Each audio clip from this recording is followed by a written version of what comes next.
ತಿಪಟೂರು ನಗರದ ಆಡಳಿತ ಸೌಧದ ಮುಂಭಾಗ ವಿವಿಧ ಬೇಡಿಕೆಗಳಿಗೆ ಒತ್ತಾಯಿಸಿ ಕರ್ನಾಟಕ ರಾಜ್ಯ ಗ್ರಾಮ ಆಡಳಿತಾಧಿಕಾರಿಗಳ ಸಂಘದಿಂದ ಅನಿರ್ದಿಷ್ಟಾವಧಿ ಮುಷ್ಕರ ನಡೆಸಲಾಯಿತು. ತಿಪಟೂರು ತಾಲೂಕು ಗ್ರಾಮ ಆಡಳಿತಾಧಿಕಾರಿಗಳ ಸಂಘದ ಅಧ್ಯಕ್ಷ ರವಿಕುಮಾರ್ ಮಾತನಾಡಿ, ಗ್ರಾಮ ಆಡಳಿತಾಧಿಕಾರಿಗಳು ಗ್ರಾಮೀಣ ಭಾಗದ ಸಂಪೂರ್ಣ ಜವಾಬ್ದಾರಿ ನಿರ್ವಹಿಸಬೇಕಿದ್ದು, ಪ್ರತಿಯೊಂದು ಕೆಲಸಕ್ಕೂ ಗ್ರಾಮ ಆಡಳಿತಾಧಿಕಾರಿಗಳನ್ನು ನೇಮಕ ಮಾಡುತ್ತಿದೆ. ಹಲವಾರು ಹೊಸ ಯೋಜನೆಗಳನ್ನು ರೂಪಿಸುತ್ತಿದ್ದು, ಮಾತೃ ಇಲಾಖೆಯಾದ ಕಾರಣ ಕಂದಾಯ ಇಲಾಖೆಗೆ ಯೋಜನೆ ಅನುಷ್ಠಾನದ ಜವಾಬ್ದಾರಿ ನೀಡುತ್ತಿರುವ ಕಾರಣ ಗ್ರಾಮೀಣ ಭಾಗದಲ್ಲಿ ಕೆಲಸ ನಿರ್ವಹಿಸುತ್ತಿರುವ ಗ್ರಾಮ ಆಡಳಿತಾಧಿಕಾರಿಗಳು ಹೆಚ್ಚಿನ ಒತ್ತಡಕ್ಕೆ ಒಳಗಾಗಿದ್ದಾರೆ. ಕೆಲಸದ ಒತ್ತಡದಿಂದಾಗಿ ಹಲವಾರು ಗ್ರಾಮ ಆಡಳಿತಾಧಿಕಾರಿಗಳು ವಿವಿಧ ಕಾಯಿಲೆಗಳಿಗೆ ತುತ್ತಾಗಿ ಸಾವನ್ನಪ್ಪಿದ್ದು, ಕೆಲವರು ಇಲಾಖೆಯಿಂದಲೂ ಶಿಕ್ಷೆಗೆ ಗುರಿಯಾಗಿದ್ದಾರೆ. ಸರ್ಕಾರ ಕಂದಾಯ ಇಲಾಖೆ ಕೆಲಸಗಳ ಜೊತೆ ಹೊಸದಾಗಿ ಈ officer, Aadhaar seed, land beach, ಬಗರ್ ಹುಕುಂ, ಪೌತಿ ಖಾತಾಸ್ ಆಂದೋಲನ, ನವೋದಯ, ಗರುಡ, ಭೂಮಿ ವೋಟರ್, ಹೆಲ್ಪ್ ಲೈನ್, ಬೆಳೆ ಸಮೀಕ್ಷೆ ವೆಬ್, ಕೃಷಿ ಗಣತಿ, ಪಿಎಂ ಕಿಸಾನ್ ಸೇರಿದಂತೆ ಹಲವಾರು ತಂತ್ರಜ್ಞಾನದ ನೂತನ ಆ್ಯಪ್ಗಳನ್ನು ನೀಡಿದ್ದು, ಹೊಸ ತಂತ್ರಾಂಶದಲ್ಲಿ ಕೆಲಸ ನಿರ್ವಹಿಸುತ್ತಿರುವ ಕಾರ್ಯಭಾರದ ಒತ್ತಡವಿದೆ. ತಾಲೂಕಿನಲ್ಲಿ 54 ವೃತ್ತಗಳ ಪೈಕಿಗಳಿಗೆ 27 ಜನ ಗ್ರಾಮ ಆಡಳಿತಾಧಿಕಾರಿಗಳು ಕೆಲಸ ನಿರ್ವಹಿಸಬೇಕಿದೆ. ಗ್ರಾಮೀಣ ಭಾಗದಲ್ಲಿ ಕೆಲಸ ನಿರ್ವಹಿಸುವ ಮೂಲ ಸೌಕರ್ಯಗಳ ಕೊರತೆ ಹಾಗೂ ಸೂಕ್ತ ಸಿಬ್ಬಂದಿ ಕೊರತೆಯ ಕಾರಣ ಒತ್ತಡ ಅನುಭವಿಸುವಂತಾಗಿದ್ದು, ಸರ್ಕಾರ ಈ ಕೂಡಲೇ ಗ್ರಾಮಾಡಳಿತಾಧಿಕಾರಿಗಳಿಗೆ ಜಾಬ್ ಚಾರ್ಟ್ ನೀಡಬೇಕು.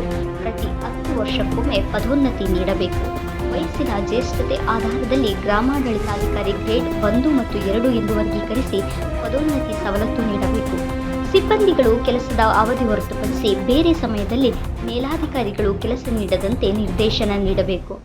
ಪ್ರತಿ ಕಂದಾಯ ವೃತ್ತಗಳ ಸುಸಜ್ಜಿತ ಕಚೇರಿ ನೀಡುವ ಜೊತೆಗೆ ಪ್ರತಿಯೊಬ್ಬ ಸಿಬ್ಬಂದಿಗೂ ವೈಫೈ, ಲ್ಯಾಪ್ಟಾಪ್ ಸೇರಿದಂತೆ ಮೂಲ ಸೌಕರ್ಯ ಒದಗಿಸಬೇಕು.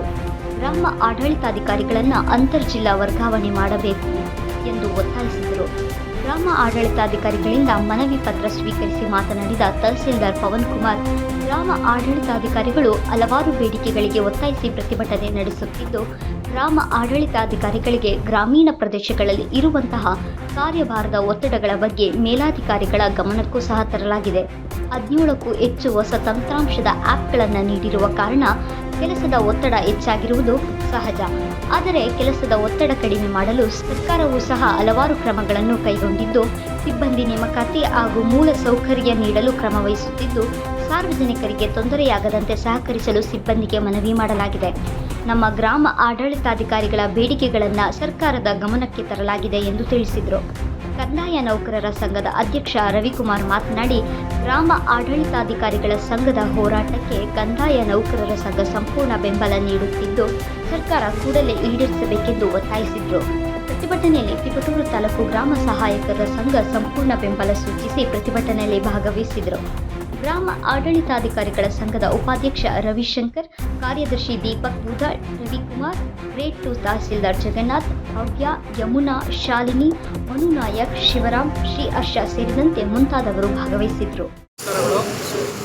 ಈ ಹಕ್ಕೊತ್ತಾಯಗಳಿಗೆ ಆಗಿ ನಮ್ಮ ಎಲ್ಲ ವಿಲೇಜ್ ಅಕೌಂಟೆಂಟ್ಸು ಇವತ್ತು ಒಂದು ಶಿಬಿರದಲ್ಲಿ ಭಾಗವಹಿಸಿದ್ದಾರೆ. ಶಿಬಿರ ಅಂತ ಅನ್ನೋದಕ್ಕಿಂತ ಇದೊಂದು ಹಕ್ಕೊತ್ತಾಯ ಮಂಡನೆ ಮಾಡೋದಕ್ಕಾಗಿ ಎಲ್ಲರೂ ಕೂತಿರ್ತಾರೆ ಇಲ್ಲಿ. ಸೊ ಮುಖ್ಯವಾಗಿ ಇವರ ಬೇಡಿಕೆಗಳೇನಂತಂದರೆ, ಈ ಕಂದಾಯ ಇಲಾಖೆ ಸುಧಾರಣೆಗಳನ್ನ ತರಲಿಕ್ಕಾಗಿ ಹಲವಾರು ಆ್ಯಪ್ಗಳನ್ನ ಎಲ್ಲ ಮಾಡ್ತಾ ಇದ್ದೀವಿ. ಸೊ ಅದನ್ನು ಇಂಪ್ಲಿಮೆಂಟೇಷನ್ ಮಾಡೋದಕ್ಕೆ ಕೆಲವೊಂದು ಸಮಸ್ಯೆಗಳು ಎದುರಾಗ್ತದೆ ಅಂತ ಅಂದ್ಬಿಟ್ಟಂತಂದು ಅವ್ರ ಬೇಡಿಕೆಗಳಿದೆ. ಮುಖ್ಯವಾಗಿ ಇವರಿಗೆ ಈ ಸ್ಮಾರ್ಟ್ ಫೋನಲ್ಲಿ ಆಪ್ರೇಟ್ ಮಾಡೋದು ಮತ್ತು ಲ್ಯಾಪ್ಟಾಪ್ ಮೂಲಕ ಲಾಗಿನ್ ಆಗಿಬಿಟ್ಟು ಕೆಲವೊಂದು ಕೆಲಸ ಕಾರ್ಯಗಳನ್ನು ನಿರ್ವಹಿಸಲು ಕೆಲವೊಂದು ಸಮಸ್ಯೆಗಳಾಗ್ತದೆ ಅಂತ ಅವ್ರು ಹೇಳಿದ್ದಾರೆ. ಅದಕ್ಕೋಸ್ಕರ ಪೀಠೋಪಕರಣಗಳು ಮತ್ತು ಇತರ ಮೂಲಭೂತ ಸೌಕರ್ಯಗಳು ಕೂಡ ಅವ್ರಿಗೆ ಬೇಕು ಅಂತ ಅಂದ್ಬಿಟ್ಟು ಇದ್ರ ಜೊತೆಗೆ ಅವ್ರಿಗೆ ಈ ಸೇವಾ ಸೌಲಭ್ಯದಲ್ಲೂ ಕೂಡ ಕೆಲವೊಂದು ಬೇಡಿಕೆಗಳನ್ನ ಇಟ್ಟಿದ್ದಾರೆ. ಈ ಎಲ್ಲ ಬೇಡಿಕೆಗಳನ್ನ ತೊಗೊಂಡ್ಬಿಟ್ಟು ನಾವು ನಮ್ಮ ಮೇಲಧಿಕಾರಿಗಳು ಕೂಡ ಸಲ್ಲಿಸಲಾಗಿದೆ. ಮೇಲಿನ ಹಂತದಲ್ಲಿ ಇದ್ರ ಬಗ್ಗೆ ಚರ್ಚೆಗಳಾಗ್ತಾಯಿದೆ. ಇದ್ರ ಬಗ್ಗೆ ಮುಂದೆ ಏನು ಮಾಹಿತಿ ತಮಗೆ ತಿಳಿಸಲಾಗುತ್ತೆ.